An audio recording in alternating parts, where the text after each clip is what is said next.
여러분은 인생에서 위기를 만날 때나 결정적인 순간을 만날 때에 어떻게 대처하십니까? 어떤 선택을 하시고 또 어떤 길을 선택하셔서 걸어가십니까? 오늘 본문은 다윗이 아들의 반역이라는 큰 위기의 때, 이 결정적인 순간을 만났을 때에 그가 했던 선택, 그가 걸어갔던 길이 무엇인지를 우리에게 보여주고 있습니다. 우리는 오늘 본문을 통하여서 다윗이 선택한 길이 어떠한 길인지를 좀 살펴보고 우리도 우리의 인생길에 찾아오는 위기나 혹은 결정적인 순간에 어떤 선택을 하고 어떤 길을 걸어가야 될지에 대한 교훈을 좀 찾아보려고 합니다. 그래서 다윗이 선택한 길이 무엇인지를 한번 살펴볼 텐데요. 첫 번째는 다윗은 이 위기의 때의 결정적인 순간에 사울과 다른 길을 선택했다라는 것을 우리에게 보여주고 있습니다. 오늘 우리가 읽은 본문 말씀을 시작하는 13절을 한번 보십시오. 지금 상황이 어떤가 읽어봅니다. 시작. 전령이 다윗에게 와서 말하되 이스라엘의 인심이 다 압살롬에게로 돌아갔나이다 한지라. 오늘 본문은 이렇게 시작됩니다. 온 이스라엘의 마음이 지금 압살롬이 칼을 들고서 힘으로 다윗을 누르고 있는 게 아니에요.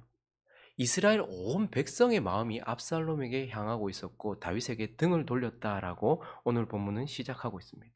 그런데 이러한 상황은 꽤 오래전 사울이 다윗과 함께 관계하던 가운데서 사울이 경험했던 상황과 매우 흡사하다라는 것을 우리는 보게 됩니다. 사울은 그에게 있어서 가장 아름다웠던 아들 요나단에게 따돌림, 그러니까 요나단은 자기 아버지에게 등을 돌렸어요. 다윗에게로 그의 마음이 향했었죠. 그런데 문제는 아들만 그랬던 것이 아니죠. 이스라엘의 온 백성들이 사울은 천천히요, 다윗은 만만이다라고 말했어요. 이 붉고 용모가 아름다웠던 젊고 인기 있고 전쟁을 승리로 이끄는 그 소년 다윗, 그 젊은 다윗에게 온 이스라엘이 마음을 빼앗겼단 말이죠. 그리고 사울은 그 가운데서 자기의 왕위, 그것이 위협을 받고 있던 그런 상황이었습니다. 시간이 많이 갔습니다. 사울은 죽고 없고 이제 그 사울의 상황과 비슷한 상황을 다윗이 만나게 되는 것입니다.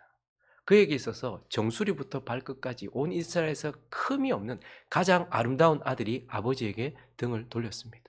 그런데 모든 백성들이 이 젊고 이 화려하고 이 힘있어 보이고 이 겸손해 보이는 이 좋아 보이는 압살롬에게 전부 마음이 빼앗겨 버렸던 것이죠. 그래서 다윗이 아니라 압살롬이 우리를 통치했으면 좋겠다라고 생각하는 그런 마음 가운데서 지금 다윗은 생명과 왕위를 위협받고 있는 그런 상황인 것입니다. 그러니 오래전 사울이 경험했던 그 상황과 똑같은 상황을 다윗이 만났다라는 것을 우리는 보게 됩니다.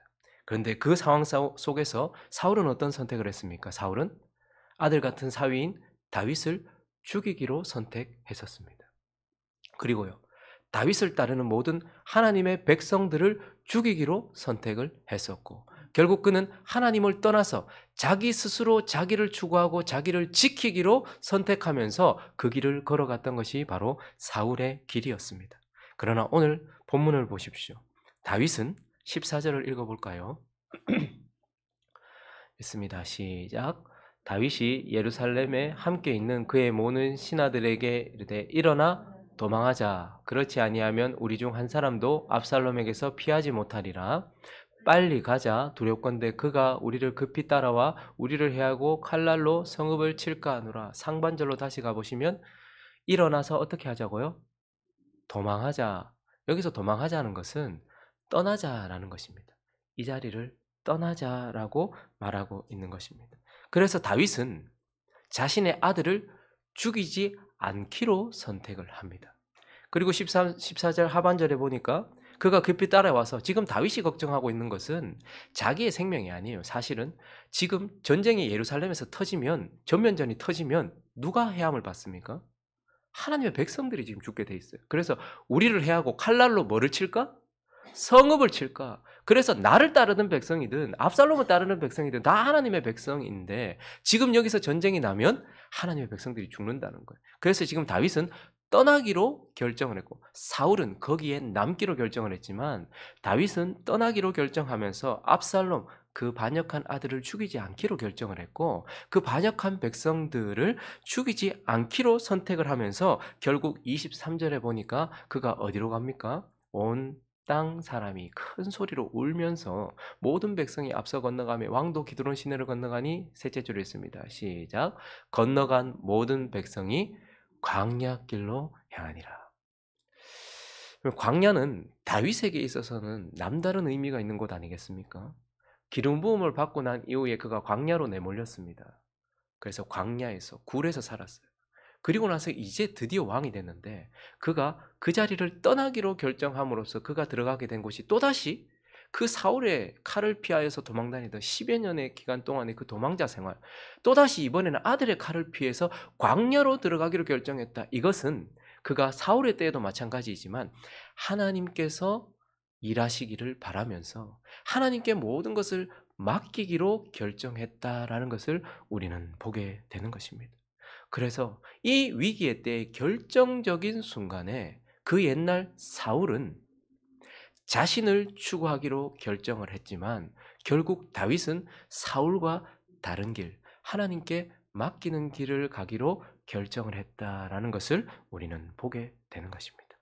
그리고 오늘 본문을 통하여서 다윗이 이 위기의 때 이 결정적인 순간에 그가 선택한 길은 바로 예수와 같은 길.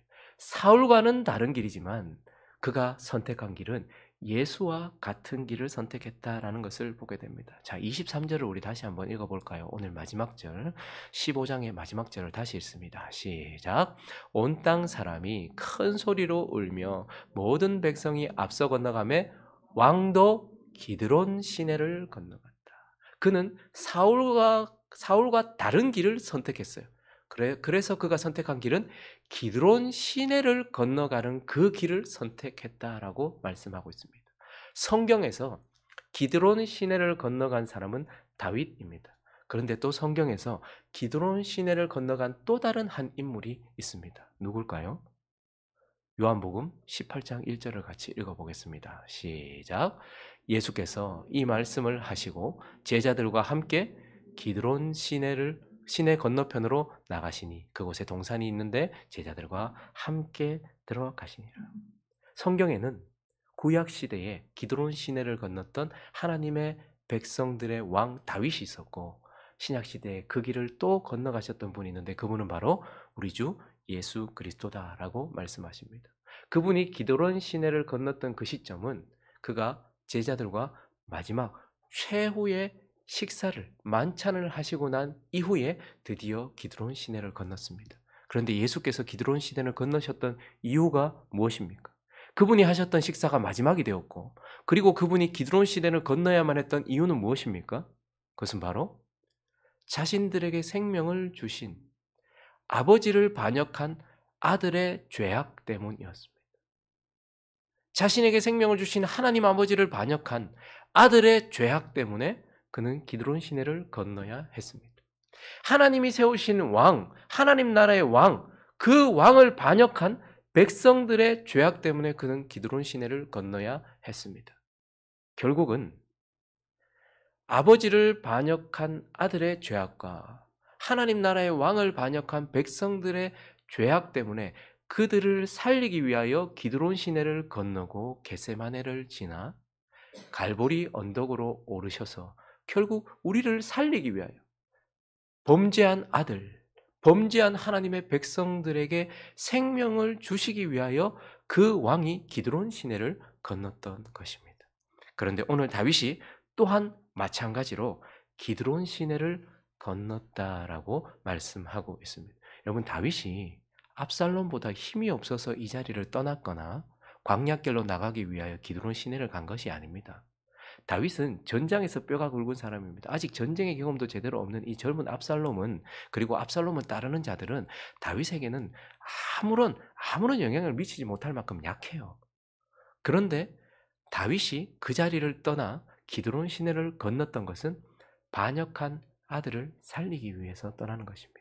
이후에도 보십시오. 요압에게, 군사들에게 압살롬을 선히 대해라라고 말해요. 죽이지 말라라고 말해요. 다윗이 그 기드론 시내를 건넜던 이유는 반역한 아들을 살리기 위해서 그렇게 했던 것입니다. 그리고 14절을 다시 보시면요. 또 하나 하반절을 보겠습니다. 빨리 가자. 두렵건대 그가 우리를 급히 따라와 우리를 해하고 칼날로 어떻게 해요? 성읍을 칠까 하노라. 이스라엘의 온 마음이 압살롬에게 돌아갔습니다. 예루살렘에도 전부 다 지금 다윗에게 반역을 하고 있어요. 마음을 돌이켰단 말입니다. 그래서 여기는 사실 다윗이 칼을 들어서 자기에게 반역한 이스라엘 백성들을 쳐야 마땅함에도 불구하고 다윗이 기드론 시내를 건넜던 이유는 반역한 아들을 살리기 위해서이기도 하고 반역한 백성들, 그렇지만 하나님의 백성이기 때문에 그 백성들을 살리기 위해서 다윗은 기드론 시내를 건넌 것을 보면서 다윗은 사울과 다른 길을 걸어가고 결국 예수와 같은 길을 걸어감으로써 결국은 십자가의 길을 걸어갔다라는 것을 우리에게 보여주면서 이 위기의 때에 이 결정적인 순간에 다윗은 바로 예수가 가셨던 그 길, 십자가의 길을 걸어갔다라고 우리에게 가르쳐 주고 있는 것입니다. 말씀을 정리하겠습니다. 위기의 때나 혹은 결정적인 순간은 우리에게 반드시 선택을 요구하고 우리는 무엇인가 반드시 선택한 길을 걸어가게 되고 그 걸어가는 길을 걸어가는 우리가 누구인지를 반드시 드러나게 되게 만듭니다.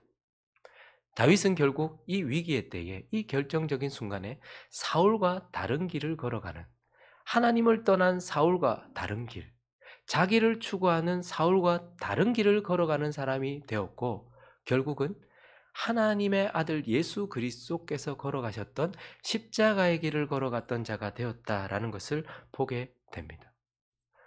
여러분들은 위기의 때에 무엇을 선택하십니까? 결정적인 순간만 되면 여러분들은 누구를 선택하십니까? 사울처럼 결국 자기 자신을 선택하고 내 생명을 살리기를 선택하십니까? 아니면 다윗처럼 하나님께 전부를 맡기고 나를 부인하고 예수께서 걸어가셨던 그 십자가의 길을 선택하십니까? 그 길을 걸어가셔서 우리에게 생명을 주신 그분이 그리고 그 길을 같이 걸어갔던 다윗이 걸어갔던 그 길을 우리에게 제시하셨던 그분이 하셨던 마지막 마태복음 16장 말씀을 읽고 마치도록 하겠습니다. 24절과 25절을 읽겠습니다. 시작. 이에 예수께서 제자들에게 이르시되 누구든지 나를 따라오려거든 자기를 부인하고 자기 십자가를 지고 나를 따를 것이니라. 누구든지 제 목숨을 구원하고자 하면 잃을 것이요 누구든지 나를 위하여 제 목숨을 잃으면 찾으리라. 우리 인생에는 위기나 결정적인 선택을 해야 되는 순간이 있습니다. 그때에 우리가 가는 길은 위를 향한 길 아니겠습니까? 자기를 부인하고 예수 그리스도께서 우리에게 주어진 그 십자가를 지고서 내 목숨을 위해서가 아니라 예수 그리스도를 위하여 내 목숨을 잃으려고 다윗과 같은 십자가의 길을 선택해라라고 예수께서 말씀하고 계신다는 것을 기억하면서 우리는 지금 어느 길 위에 서 있는가? 결정적인 순간에 나는 어떤 길을 선택하는가 돌아보고 다윗과 같이 사울과 다른 길을 걸어가고 기드론 시내를 건넌 예수 그리스도와 같이 십자가의 길을 걸어가는 저와 여러분 되시기를 예수 그리스도의 이름으로 축원합니다.